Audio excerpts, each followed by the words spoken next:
Are you a city-dwelling portrait photographer searching for the perfect locations to capture beautiful outdoor portrait images? Well, the good news about cities is that they are vast urban environments, offering an abundance of diverse landmarks, public spaces, beautiful architecture, and unique lighting conditions, which you can use to create stunning moods and effects in your portrait work. Navigating the concrete jungle and scouting for ideal locations, however, can be an enormous, tedious, and time-consuming task, which is exactly why I decided to create this video. I wanted to make the process of shooting in a city much easier for you as a portrait photographer by breaking down the 5 best types of locations to shoot in a city, so you can worry less about where to shoot and focus more on nailing your shot to get the best photo results possible. Let's get into it.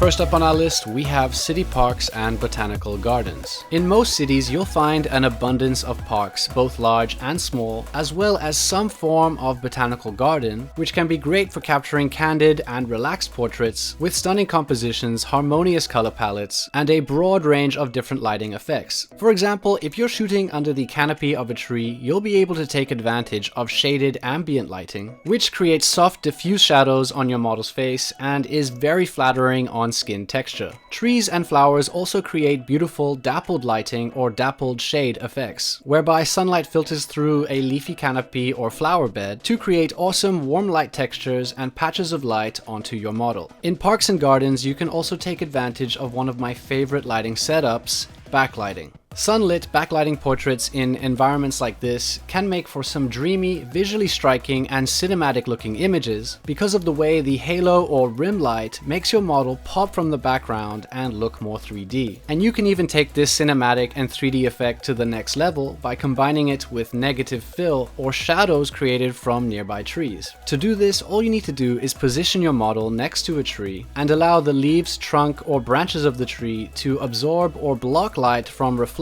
onto one side of your model, helping to enhance the depth and dimension. When combined with backlighting, negative fill will help make your portraits look 10 times more dynamic and visually engaging. In parks and gardens, you'll of course find an abundance of direct sunlight, which when used correctly can create some striking and dramatic looking portrait images, especially when combined with some form of compositional rule such as framing. The trees and flowers in a park can themselves help to make your images look much more striking and visually interesting by adding texture, depth, and a vibrant pop to your images, especially if you use a complementary color palette. For example, if you ask your model to wear green clothes and position them in front of a red flower bed, the flowers not only help to provide a colorful and visually appealing background, but the complementary colors of red and green also help to create a color contrast pop, effectively boosting the depth and dimension. A bonus tip when shooting in parks or city gardens is to think about the time of year that you wish to shoot in them. For example, I find shooting in fall in these public spaces can be a great way to take advantage of the changing colors of the leaves, adding a beautiful dynamic to your images, all the while creating a mood and atmosphere of peace and serenity. Next up on our list, we have urban features and environments. Urban environments such as city streets, alleyways, squares, and other urban public spaces can all help to create a unique and edgy backdrop to your portrait photos. Certain city streets can be ideal locations for capturing very dynamic looking portrait images, especially those that combine natural and organic elements such as plants and flowers with contrasting modern and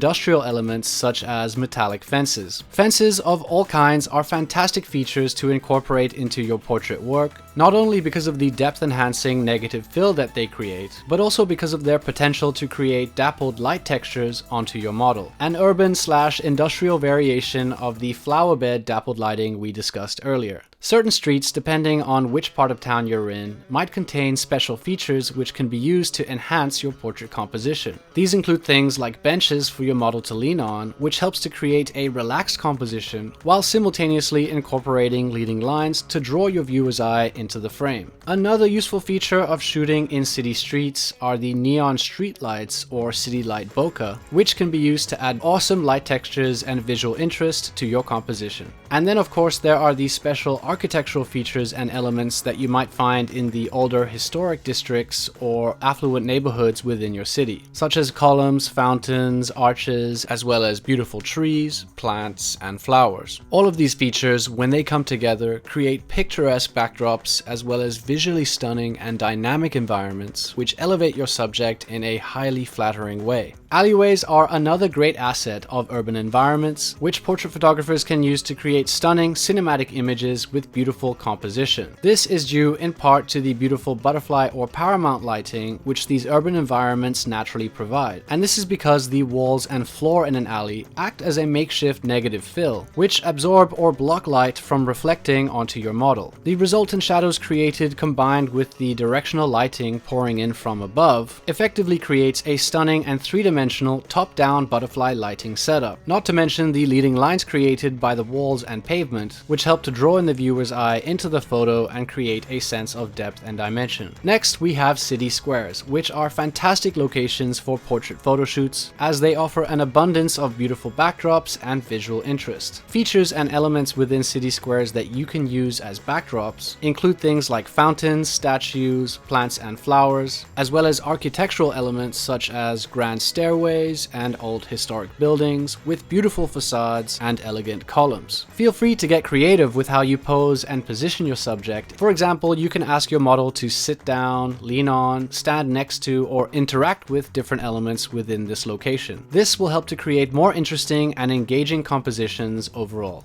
Next up, we have museums and art galleries. Museums and art galleries can make for excellent locations for your outdoor portrait photo shoots. And this is for the simple reason that these types of buildings typically have stunning and intricately designed exteriors, which can provide beautiful and distinctive backgrounds for your shoots. One way to take full advantage of the beautiful facades of these buildings is to shoot at a time in the day when the front of the museum is in shadow, and then to position your model in a brighter, more well-lit spot in front of the shaded building. The contrast between the bright foreground and darker background will help to make your photo pop and look more 3D. The awesome thing about the exteriors of museums and art galleries is that their designs often vary widely from historic and classic to more modern and contemporary styles. For example, some museums have more elegant and classic architectural features, such as grand and beautifully designed doors and entryways. These types of features, when incorporated as part of your photo composition, can help to create a more majestic and ornate feel to your images.